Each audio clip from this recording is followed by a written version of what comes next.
নমস্কাৰ বাইদেউসকল, আপোনালোকে নিশ্চয় জানিব পাৰিছে যে ৰাজ্যৰ মুখ্যমন্ত্ৰী ডক্টৰ হিমন্ত বিশ্ব শৰ্মা ডাঙৰীয়াই শেহতীয়াকৈ ঘোষণা কৰি কৈছে যে আগন্তুক শীতকালীন বাজেটত ৰাজ্যৰ অংগনবাড়ী কৰ্মী সহায়িকা, মধ্যাহ্ন ভোজনৰ ৰন্ধন কৰ্মী সহায়িকা আৰু আশা কৰ্মীসকলৰ দৰমহা বৃদ্ধিৰ ওপৰত সিদ্ধান্ত গ্ৰহণ কৰিব। আৰু মুখ্যমন্ত্ৰীৰ এই ঘোষণাৰ পিছতো চিটু আসামৰ সম্পাদক প্ৰধান তপন শৰ্মা ডাঙৰীয়াই আজি বহুকেইটা গুৰুত্বপূৰ্ণ মন্তব্য আগবঢ়াইছে। হয়, আমাৰ ৰন্ধন কৰ্মী, আশা কৰ্মী আৰু অংগনবাড়ী কৰ্মীসকলৰ দৰমহা বৃদ্ধিৰ ওপৰত চিটু আসামৰ মুৰব্বী তপন শৰ্মা ডাঙৰীয়াই বহুকেইটা মন্তব্য আগবঢ়াইছে। বলক এটা ভিডিঅ' ক্লিপৰ জৰিয়তে আজিৰ এই গুৰুত্বপূৰ্ণ মন্তব্যকেইটা জানি লওঁ। আমি আদৰণি জনাইছোঁ যে তিনিজনীয়া কমিটি এখন কৰিছে, সন্মানীয় তিনিগৰাকী মন্ত্ৰীক। তাৰে ভিতৰত মাননীয় অজন্তা নেওগ বাইদেউ আছে। অজন্তা নেওগ বাইদেৱে সমাজ কল্যাণ বিভাগৰ দায়িত্ব লোৱা প্ৰায় 12 বছৰমান হ'ল নেকি, কাৰণ ইয়াৰ আগতে কংগ্ৰেছ চৰকাৰ দিনতো তেখেতে সমাজ কল্যাণৰ দায়িত্ব লৈছিল। অজন্তা নেওগ বাইদেৱে ভালদৰে জানে যে কেনেকৈ কি পইচা তেওঁলোকে পাব লাগে। তাৰ কাৰণে তিনিজনীয়া মন্ত্ৰী পৰিষদ কৰাৰ কোনো প্ৰয়োজন নাই। এইবিলাক আচলতে এটা মাত্ৰ ভেকো ভাওনা কৰিব বিচাৰিছে, কিন্তু কৰিছে ভাল কথা। তেওঁলোকে দিয়ক ৰিপৰ্ট, আৰু ৰিপৰ্ট দি তেওঁলোকে গ্ৰাউণ্ড ৰিপৰ্ট আনক যে এগৰাকী সহায়িকা, এগৰাকী আশাকৰ্মী, এগৰাকী ৰন্ধন কৰ্মচাৰী জীৱন কি ৰকম চলে। 3000 টকাৰে এগৰাকী আশাকৰ্মীয়ে তেওঁৰ নিজৰ ডিউটি সঠিকভাৱে কৰিব পাৰে নেকি তাৰ বিচাৰ কৰক। আন নালাগে আপোনাৰ মুখ্যমন্ত্ৰী মহোদয় মাননীয় হিমন্ত বিশ্ব শৰ্মা ডাঙৰীয়া, আপোনাক মই এই সংবাদ মাধ্যমৰ জৰিয়তে দি এটা কথা জনাব বিচাৰিছোঁ আৰু আপোনাক প্ৰত্যাহ্বানে জনাইছোঁ। আপুনিতো ILOক মাতি আনিছিল অসমত, ইণ্টাৰনেশ্যনেল লেবাৰ অৰ্গেনাইজেশ্যনক মাতি আনিছিল অসমত শ্ৰমিকসকলৰ মজুৰি নিৰ্ধাৰণ কৰাৰ কাৰণে। ILOৰ পৰামৰ্শক আমি চেলেঞ্জ কৰিছিলোঁ, তেওঁলোকে পৰামৰ্শ সঠিকভাৱে কৰা নাই। তথাপিতো কৈছোঁ, সেই ILOই কৈছিল যে অসমত কাম কৰা 8 ঘণ্টা পৰিশ্ৰম কৰা যিকোনো এজন ব্যক্তি অতি কমেও 475 টকা দিন হাজিৰা দিব লাগে। তেনেহ'লে ILOৰ পৰামৰ্শ মাতি অংগনবাড়ী কৰ্মী সহায়িকাৰ মাননি নিৰ্ধাৰণ কৰক। ILOৰ পৰামৰ্শ মানি পেলাই আশা কৰ্মী, ৰন্ধন কৰ্মচাৰীৰ মাননি নিৰ্ধাৰণ কৰক। তাকে নকৰি এইবিলাক বাগাৰাম্বাৰ কথা বতৰাটো কৈ লাভ নাই। আমি আশাবাদী, তিনিজনীয়া মন্ত্ৰী পাতিছে, মন্ত্ৰীবিদৰ দায়িত্ব দিছে, তেওঁলোকে বিচাৰ কৰক, আলোচনা বিলোচনা কৰক। কিন্তু আমি দাবী কৰিম বাৰে বাৰে, এই আলোচনাৰ শেষত কিন্তু অন্তত অসম চৰকাৰৰ তৰফৰ পৰা, কেন্দ্ৰীয় চৰকাৰে কি দিয়ে বেলেগ কথা, অসম চৰকাৰৰ তৰফৰ পৰা প্ৰতিগৰাকী আঁচনিভুক্ত কৰ্মচাৰীয়ে মিনিমাম 10,000 টকা মাহিলী দৰমহা আয়োগৰ নিৰ্দেশনা মুখ্যমন্ত্ৰীয়ে মানে। কিন্তু আঁচনিভুক্ত কৰ্মচাৰী দৰমহা দিব লগা হ'লে যিটো নিয়ম কৰিব, সেই নিয়ম ভংগ কৰিব পৰা নাই, তেওঁলোকে দৰমহা নাপায়। মাননি বৃদ্ধিৰ কথা যদি মুখ্যমন্ত্ৰী মহোদয়ে বুজাইছে, তেতিয়াহ'লে ইমানখিনি টকা দিব নোৱাৰিম বুলি যদি মুখ্যমন্ত্ৰীয়ে কয়, তেতিয়াহ'লে মুখ্যমন্ত্ৰীয়ে নিজে আত্মসমৰ্পণ কৰক যে তেওঁ চৰকাৰখন দেউলীয়া হৈছিল। আৰু তেওঁতো বাৰে বাৰে কৈ আছে যে চৰকাৰ টকাৰ কোনো অভাৱ নাই, কোটি কোটি টকা খৰচ কৰি আছে বিভিন্ন শিতানত, হৰেক ৰকমৰ শিতানত। অনুৎপাদনশীল ব্যয় বাঢ়িছে, অসমত অনুৎপাদনশীল ব্যয় বাঢ়িছে, উৎপাদনশীল ব্যয় জঘন্যভাৱে কমিছে।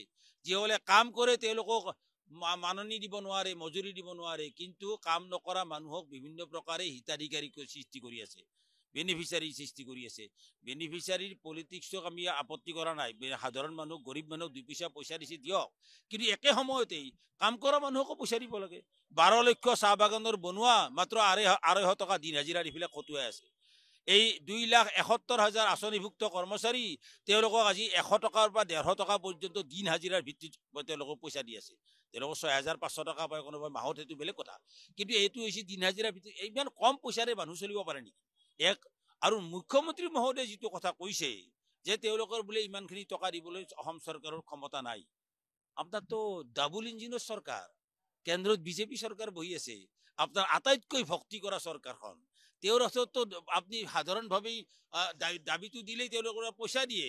আপোনালোকে কোটি কোটি টকা আনিছে মন্দিৰৰ নামত, কোটি কোটি টকা আনিছে মছজিদৰ নামত, কোটি কোটি টকা আনিছে কিবা বিভিন্ন শিতানত মানুহক বেনিফিচিয়াৰী দিয়াৰ নামত। তেনেহ'লে এই কাম কৰা মানুহক পইচা দিবলৈ কেন্দ্ৰীয় চৰকাৰৰ পইচা কিয় আনিব নোৱাৰে?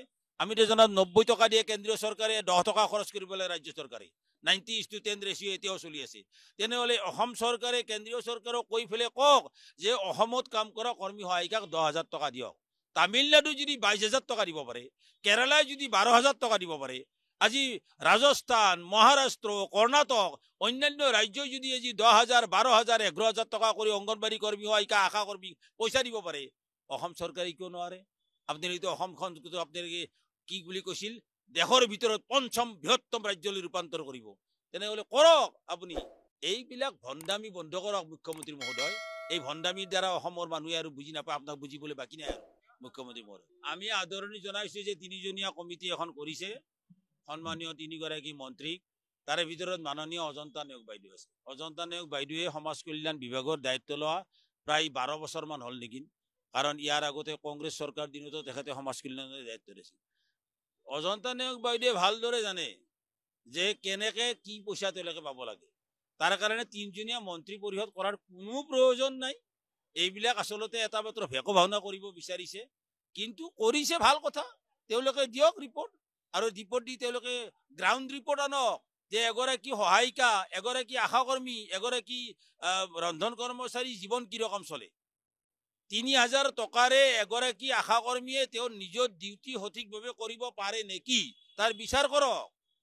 আন নালাগে আপোনাৰ মুখ্যমন্ত্ৰী মহোদয় মাননীয় হিমন্ত বিশ্ব শৰ্মা ডাঙৰীয়া, আপোনাক মই এই সংবাদ মাধ্যমৰ জৰিয়তে দি এটা কথা জনাব বিচাৰিছোঁ, আৰু আপোনাক প্ৰত্যাহ্বানে জনাইছোঁ।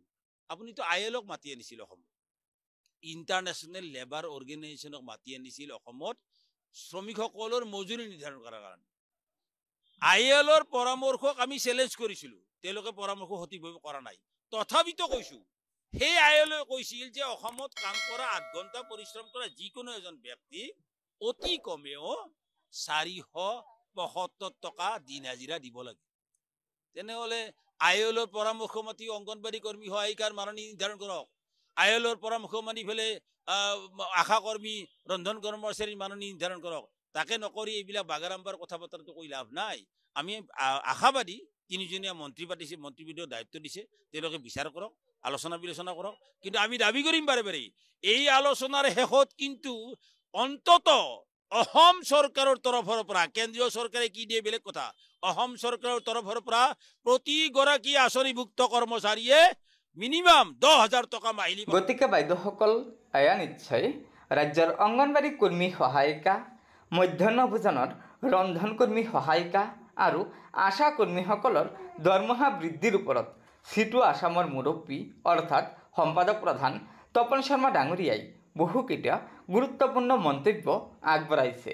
গতিকে বাইদেউসকল, লগৰ বান্ধৱীসকলক এই ভিডিঅ'টো শ্বেয়াৰ কৰি আজিৰ এই গুৰুত্বপূৰ্ণ খবৰকেইটা জনাই দিব, আৰু নতুনকৈ অহা বাইদেউসকলে পৰৱৰ্তী সময়ত ৰাজ্যৰ অংগনবাড়ী কৰ্মী সহায়িকা, মধ্যাহ্ন ভোজনৰ ৰন্ধন কৰ্মী সহায়িকা আৰু আশা কৰ্মীসকলৰ বিভিন্ন খবৰসমূহ সম্পূৰ্ণ শুদ্ধ তথ্যৰ ওপৰত পোনপ্ৰথমে পাবলৈ অনুগ্ৰহ কৰি আমাৰ এই চেনেলটো ছাবস্ক্ৰাইব কৰি ল'ব।